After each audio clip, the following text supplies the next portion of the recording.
Welcome to North Carolina Wine TV. I'm your co-host, Kip Bodner. And I'm your other co-host, Jeff Cohen. And it seems like anytime we shoot, we seem to be on the road. Behind us out the window. Beautiful. Stunning. Neon. Las Vegas, NV, Nevada. All right, guys. So, Jeff, what are we drinking today on North Carolina Wine TV? We are drinking Biltmore Reserve Russian River Pinot Noir.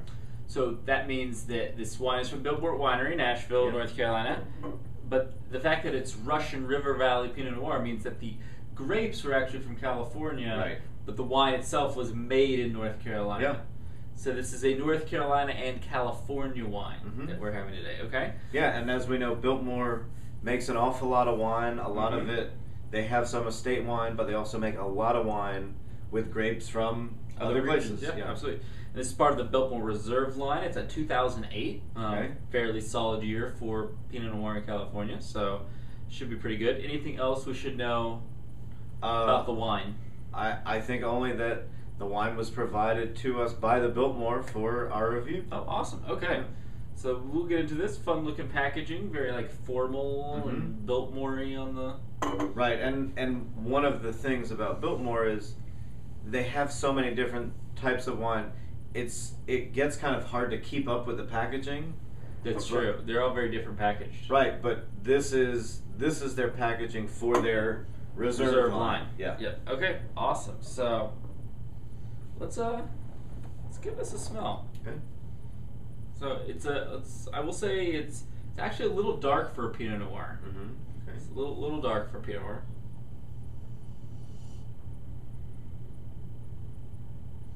Just me, or is this a little aromatically challenged? Oh, I don't know. Okay, I'm getting a little bit more now. Getting a lot of classic Pinot Noir scents, I think. What do you think? Get a lot of strawberry and cherry happening here. Yeah, I mean, definitely some strawberry. really bright red strawberry happening here. Absolutely. Let's see what else.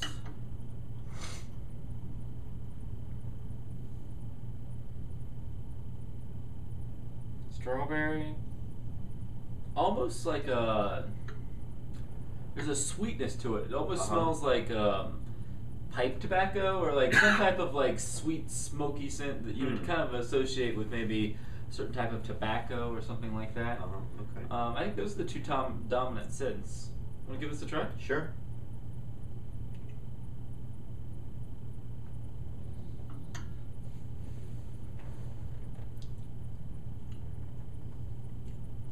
Whoa.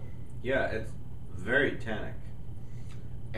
Extremely tannic. One of the most tannic wines we've ever had on North Carolina Wine TV. Wow. I mean, bone dry. Very acidic. Yeah, absolutely. I mean, this wine needs food badly. Yes. Do we have food? We don't have food. We don't have food. So, room service. I've always wanted to say that. I don't think it's going to work.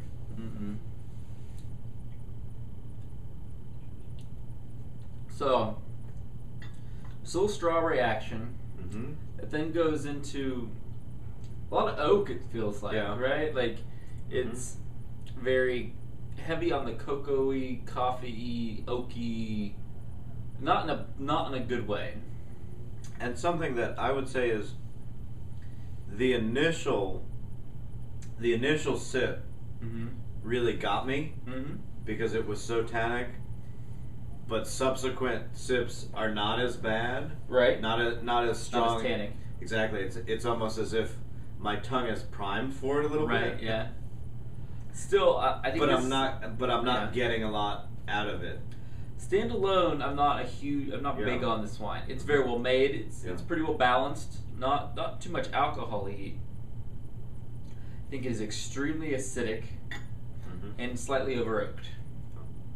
And I think food would help that a lot. But kind of here in its current status without food, I'm kind of at a 2.5 bottle rating. Yeah, I think. Which is kind of right in the middle of the road. I think this is kind of an average wine. Yeah. A little disappointing for the reserve line of wine.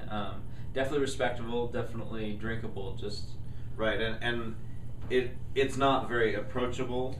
No, and maybe aging it a year or two would help. Mm-hmm. But I could definitely see that. I mean, it's very young, very tight. Right. It may just need to chill out in your wine cellar, Mm-hmm. in a nice kind of controlled place for a couple of years. But as its current state, it's just too tight, too tannic. Yeah. Okay. Yeah. Totally. Well, I'm not sure how much this wine was, but it's probably. Oh, I have all that information. I'll be right back. I'm going to fill for a second while he goes and gets the information. But essentially, Pinot Noir from California is normally very heavy on the red fruit. And I got a lot of that on the nose with this wine. But the style that they made it to in the Biltmore is kind of slightly different. The acidity that this wine has retained is just uncanny. It's $25. $25 US, which for California Pinot Noir is not a bad price. Right. Most kind of normal California Pinot Noir will be somewhere between 30, 40, 50. Mm-hmm. Some is up over $100. So not a bad price, but for $25 there are better North Carolina wines out there. Better Biltmore wines out there, actually. Right. So Yeah. I will say that, and guys, Here's to the Old North State.